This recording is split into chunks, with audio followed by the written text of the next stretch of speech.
Alright, this is my 2013 Harley Sportster 1200 Custom. And these are my Viking bags that I put on it. The Viking Warrior Shock Cutout large saddle bags that I put on hard mounted.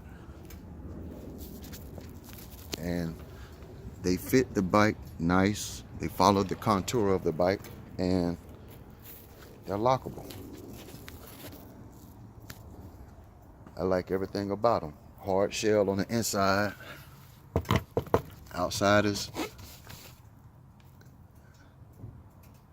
it's got the other spaces for locks. I keep those locked up. It's got a side pocket with no lock on it. It's just Velcro and a zipper. I can put non-valuable things in.